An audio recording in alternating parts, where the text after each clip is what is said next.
Hey YouTube, Jason here with Day Trading Fearless. Welcome back to my channel. If you're new, welcome. Make sure you guys hit the like button and also subscribe to the channel. And as always, don't forget to check out my website, daytradingfearless.com, for S&P futures support and resistant levels. And it's $50 only for a lifetime subscription. So make sure you check that out. Link down below in the description. But as always, let's jump right into it.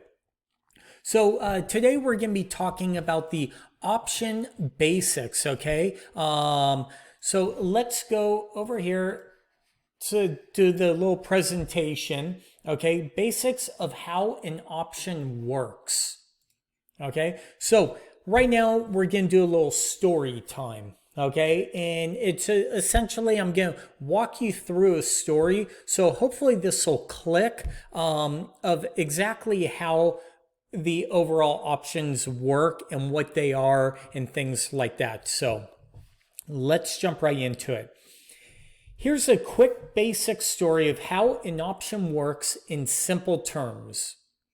You are selling your house for $100,000 and I would like to buy it, but I do not have the $100,000 to buy it today, but I will within 30 days. So you tell me that you will give me 30 days to come up with the $100,000 and you will not sell the house to anyone else, but I need to pay you a $10,000 premium for the right to buy your house for $100,000, right? Because you're taking the house off the market and you don't know, you're not going to take it off but not be compensated for it, right? So that's where the $10,000 premium comes in, that I have to pay that $10,000 premium to you if I do or don't buy or buy your house. So okay, so next slide. I will pay you a total of $110,000 for your house. What this means is I have the right and not the obligation to buy your house for $100,000 plus the $10,000 premium, which would equal $110,000 that I owe you, and I can back out of the deal at any time, and I will just lose the $10,000 premium I paid you, right? So that is me. Think of this as I am buying a call option or I am buying a put option. I have the right but not the obligation to buy something, right? So next, now you do not have the right, but you do have the obligation to sell me the house for $100,000 no matter what happens, right? And remember, I'm talking, you are now the seller. So you're the seller. You actually are under contract and have an obligation to sell me the house no matter what. And you are not able to back out of the deal whatsoever. Let's say on day 29, you're in your backyard digging a hole and you strike what appears to be oil. That'd be nice, huh?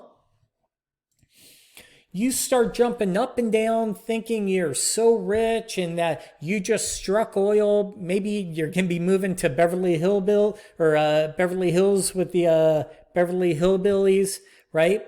While you're jumping up and down, all happy. At the same time this happens, I just happen to stop by with $100,000 in the contract to buy the house. I see oil all over the house in the backyard, and I kind of stop and I look and I ask you, what happened? And you tell me you're rich because you struck oil. Not so fast. But I stop you and I remind you that you have the right to buy that I have the right to buy your house for the $110,000, and you have the obligation to sell me that house no matter what. Okay? you then stop jumping up and down and fall to your knees and start crying. Okay. And I start jumping up and down with joy, yelling, I'm rich. I'm rich. Okay. At the same time, another gentleman walks into the backyard and says he's from the city and says that the oil pouring up from the ground is actually the city's underground oil pipeline, and that you punctured a hole in it.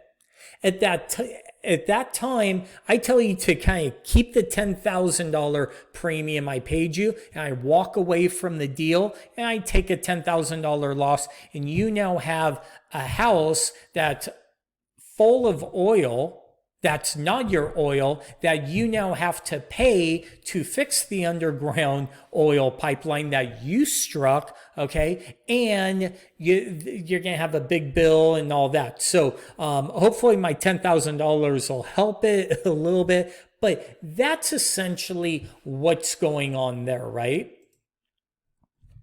So with that story it's just like options are the same way. When you buy a call or you buy a put, you have the right to buy that stock at that price. If the stock never reaches that price, the option expires worthless and you walk away. Okay. Now, if it's in the money, you have the right to actually sell, to exercise. That's what it's called, exercising your option to buy the stock at $25, right? And let's say it's now at 30, you have a $5 profit. Okay. But don't forget, you paid a premium. Just like I paid that $10,000 premium, you might have paid a $2 premium.